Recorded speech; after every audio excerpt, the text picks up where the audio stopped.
Hello everyone, welcome to another series of Mind Map. Today's topic of discussion is interior of the earth. First of all, we will have a look at the introduction of the topic. Then we will discuss about the sources of information, seismological evidences, structure of the earth, chemical composition, discontinuities in the earth, and way forward. First of all, let's have a look at the introduction. The interior of the earth can be understood only by indirect evidences, as neither anyone has nor anyone can reach the interior of the earth. The earth's radius is 6,370 km. Scientists around the world are working on two major projects, that is Deep Ocean Drilling Project and Integrated Ocean Drilling Project. The deepest drill at 𝐃𝐫𝐢𝐬𝐡𝐿 in Arctic Ocean has so far reached a depth of 12 km. The configuration of the surface of the earth is largely a product of the processes operating in the interior of the earth. Exogenic as well as endogenic processes are constantly shaping the landscape. A proper understanding of the physiographic character of a region remains incomplete if the effects of endogenic processes are ignored. Human life is largely influenced by the physiography of the region. Therefore, it is necessary that one gets acquainted with the forces that influence landscape development. Now moving on to the sources of information. Drilling is the direct source of information, but it is really hard to dig deeper. Deep drilling projects have provided large volume of information through the analysis of materials collected at different depths. Volcanic eruption forms another source of obtaining direct information. As the molten material or magma is thrown onto the surface of the earth during volcanic eruption, it becomes available for laboratory analysis. Mining shows the temperature and pressure increase with the increasing distance from the surface towards the interior in deeper depths. Another source of information are the meteors that at times reach the earth.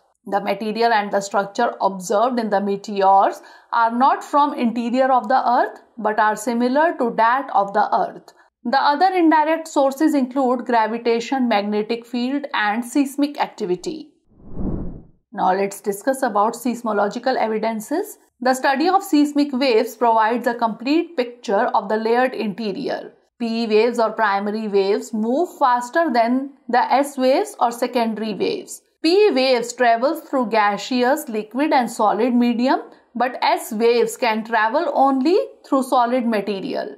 When earthquake takes place, all the places on Earth's surface do not record the seismic waves. Ideally, seismic waves should move in straight line, but due to varying density, they move in curved path, due to which an area around the Earth does not record these waves. P waves shadow zone extends from 105 degrees to 142 degrees, whereas S wave shadow zone is the whole area after 105 degrees. The shadow zones are formed due to three layers in the earth with varying density and liquid condition. Now let's discuss about the structure of the earth. Based on the seismic studies, the earth's interior have been divided into three layers. The crust. It is the outermost solid part of the earth. It is brittle in nature. The thickness of the crust varies as oceanic crust is thinner as compared to the continental crust. The mean thickness of oceanic crust is 5 km, whereas that of the continental is around 30 km. The continental crust is thicker in the areas of major mountain systems. It is as much as 70 km thick in the Himalayan region. Next is the mantle. The portion of the interior beyond the crust is called the mantle. The mantle extends from Moho's discontinuity to a depth of 2,900 km. The upper portion of the mantle is called asthenosphere, which is soft and extends up to 400 km. And the core. The core mantle boundary is located at the depth of 2,900 km. The outer core is in liquid state, while the inner core is in the solid state. The core is made up of a very heavy material mostly constituted by nickel and iron.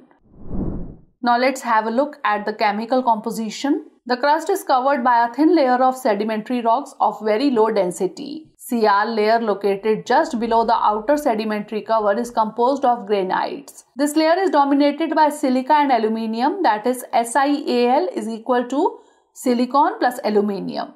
Sima layer is located just below the sialic layer. This layer is composed of basalt and is the source of magma and lava during volcanic eruptions.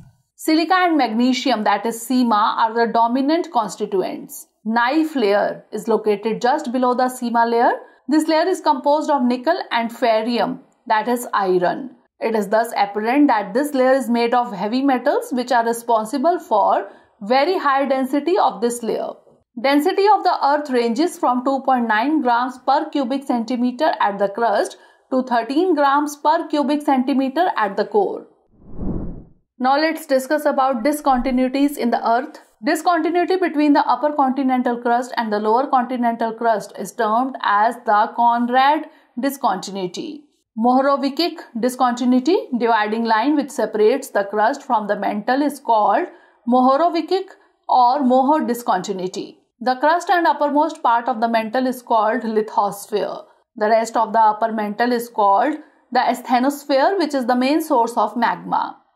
Repeti discontinuity. This is the transition zone between outer mantle and inner mantle. Gutenberg discontinuity. At this boundary called Gutenberg discontinuity, there is a sudden change in the density from 5.5 to 10 grams per cubic centimeter as it separates mantle from core. And Lehman discontinuity. It is the transition zone between outer core and the inner core. Now lastly, let's discuss about the way forward. The upper part of mantle, which is called asthenosphere, is in plastic state or softer state.